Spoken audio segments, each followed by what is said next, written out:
अभी पिछली वीडियो में हमने आपको बताया था कि आपको यूपी स्कॉलरशिप 2025-26 का एनपीसीआई का स्टेटस कैसे चेक करना है। इस वीडियो में हम बात करने वाले हैं कि आपको यूपी स्कॉलरशिप 2025-26 का करंट नया स्टेटस कैसे चेक करना है घर बैठे मोबाइल फोन से, कि आपके फॉर्म की स्थिति क्या है, आपका फॉर्म वेरीफाइड हुआ है या फिर नहीं। तो इसके लिए सबसे पहले आपको गूगल में जाकर के यूपी स्कॉलरशिप सर्च करना है।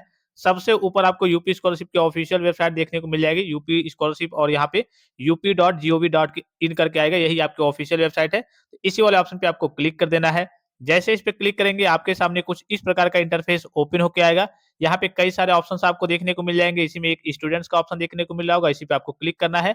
जैसे इस पे क्लिक करेंगे आपको 2-3 ऑप्शन देखने को मिलेंगे। तो यहाँ पे आपका अगर फ्रेश करिए के फॉर्म होगा तो लॉगिन फ्रेश करना है। रिन्यूअल फॉर्म होगा, अर्थात किसी कोर्स में आपने पहली बार फॉर्म को फिलअप किया होगा, तो यहाँ पे आपका लॉगिन फ्रेश होता है। अर्थात ऐसे कह लीजिए कि अगर आप पढ़ाई करने के लिए एडमिशन कहीं पे लिए हैं और पहली बार स्कॉलरशिप का फॉर्म फिलअप किए हैं उस क्लास में या फिर उस कोर्स में, तो आपका लॉगिन फ्रेश होता है। लॉगिन रिन्यूअल की बात करें तो जैसे कोई बच्चा हो गया क्लास 9th में, उसने फॉर्म को फिलअप किया था, तो 10th में आपका रिन्यूअल होता है। इसी प्रकार से 11th में फॉर्म को फिलअप किया था फ्रेश फॉर्म, तो 12th में आपका रिन्यूअल होता है। इसी प्रकार से किसी कोर्स के फर्स्ट ईयर में आपने फॉर्म को फिलअप किया है तो आपका फ्रेश फॉर्म होता है। सेकंड ईयर में, फाइनल ईयर में जाते हैं तो उसी फॉर्म का बस आपका नवीनीकरण होता है, अर्थात रिन्यूअल होता है। तो जिस भी प्रकार से आपका फॉर्म होगा उस पे क्या कर लेना है, आपको सिलेक्ट कर लेना है। उसके बाद से 4 ऑप्शंस आपको देखने को मिलेंगे। तो पहला जो ऑप्शन है आपका प्री मैट्रिक जिसे कहते हैं, वो कक्षा 9 और 10 के बच्चों के लिए है। दूसरा 11-12 के बच्चों के लिए है। तीसरा आपके यूजी, पीजी और डिप्लोमा के बच्चों के लिए है। जो बच्चे कोई कोर्स वगैरह करते हैं जैसे BA, BSc, MA, MSc, BCom, MCom, DElEd, ITI, polytechnic, BTech, BEd, nursing, DElEd, BCA, MCA, जितने भी कोर्स हो गए 9, 10 और 11-12 से ऊपर जितने भी कोर्स हो गए, उसके लिए तीसरा ऑप्शन है। और चौथा ऑप्शन भी पोस्ट मैट्रिक के बच्चों के लिए है, लेकिन अदर स्टेट वाले बच्चों के लिए है। तो जैसे मैं post matric other than inter के बच्चों का चेक कर रहा हूँ, आपको जिस भी करिए की क्लास कैटेगरी का चेक करना होगा, उस हिसाब से आपको अपनी क्लास और कैटेगरी को सिलेक्ट कर लेना है। उसके बाद से आपके सामने कुछ इस प्रकार का इंटरफेस ओपन होके आएगा। यहाँ पे आपको अपनी स्कॉलरशिप का रजिस्ट्रेशन नंबर फिलअप करना है, यहाँ पे ओटीआर नंबर फिलअप करना है। ये दोनों चीजें आपको अपने फॉर्म पे देखने को मिल जाएंगी। यहाँ पे आपको पासवर्ड करिए के फिलअप करना है। ये जो कैप्चा दिख रहा होगा इसको यहाँ पे फिलअप करना है और सबमिट वाले ऑप्शन पे क्लिक करना है। अगर आपको पासवर्ड याद नहीं है और करिए ओटीआर याद नहीं है, तो यहाँ पे नीचे आपको ऑप्शन देखने को मिल जाएगा कि फॉरगॉट ओटीआर। यहाँ पे क्लिक करेंगे, बेसिक से डिटेल्स करिए में आगे जाएंगे, आपको अपना ओटीआर देखने को मिल जाएगा। यहाँ पे क्लिक करेंगे, आप नया एक पासवर्ड बना लेंगे। सारे ऑप्शंस अवेलेबल है, ठीक है। तो चलिए सारी चीजों को फिलअप करके फिर मैं आगे की ओर प्रोसीड करके आपको दिखाता हूँ। अब देखिए फाइनली सारी चीजों को फिलअप किया आ चुका है। यहाँ पे सबमिट वाले ऑप्शन पे क्लिक करना है। जैसे इस पे क्लिक करेंगे आपका फॉर्म क्या हो जाएगा, लॉगिन हो जाएगा। सही तरीके से आपको यहाँ पे दिख रहा होगा, ठीक है।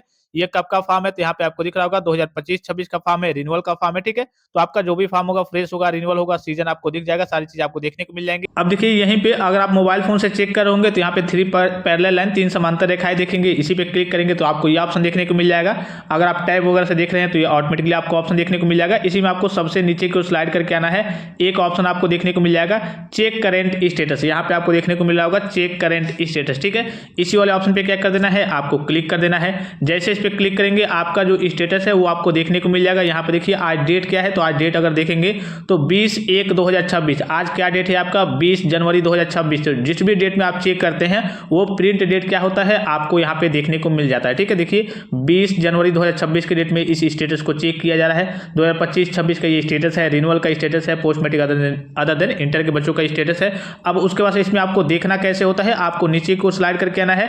ये मास्टर डेटा वगैरह आपको देख लेना है। मास्टर डेटा में क्या होता है, जितना आपका क्लेम फीस यहाँ पे दिखा रहा होगा इसी के अप्रोक्सीमेटली इतना ही आपको स्कॉलरशिप देखने को मिलेगा, या फिर इससे 1-2 हजार अप डाउन। जैसे पॉलिटेक्निक की बात करें तो आपका कभी कभी 12,000, 12,500, 14,000 तक देखने को मिलता है, और कभी कभी 11,010 रुपये भी आता है। तो इतना आपका जो क्लेम किया गया होगा वही आपको करिए स्कॉलरशिप का अमाउंट आपको देखने को मिलेगा।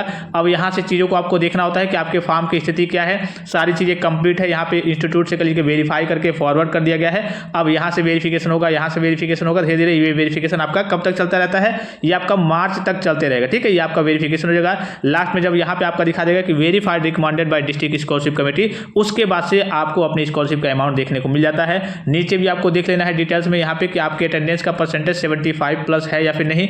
अगर आपके अटेंडेंस का परसेंटेज 74.9 है तो इस केस में आपके स्कॉलरशिप का फॉर्म डायरेक्टली आगे चल के रिजेक्ट हो जाएगा। तो ये करिए कि अटेंडेंस का रूल है कि हाँ कम से कम आपका किसी भी क्लास में, किसी भी कोर्स में 75% या फिर उससे ऊपर आपका अटेंडेंस रहना चाहिए। अगर 74.9 भी रहता है तो इस केस में आपका फॉर्म करिए कि ऑटोमेटिकली रिजेक्ट हो जाएगा। तो इस तरीके से सभी बच्चों को करिए कि घर बैठे मोबाइल फोन से अपना स्टेटस वगैरह चेक करते रहना है। हर 15 दिन के अंतराल पे आपको अपना स्टेटस चेक करना होता है कि आपका स्टेटस वेरीफाई हुआ या फिर नहीं। उसमें कोई समस्या तो नहीं आ गई है, समस्या आएगी तो आपको करेक्शन वगैरह कराना पड़ेगा। फिलहाल इस वीडियो में इतना ही, इजाजत दीजिए। धन्यवाद, थैंक्स फॉर वॉचिंग। मिलते हैं नेक्स्ट वीडियो में।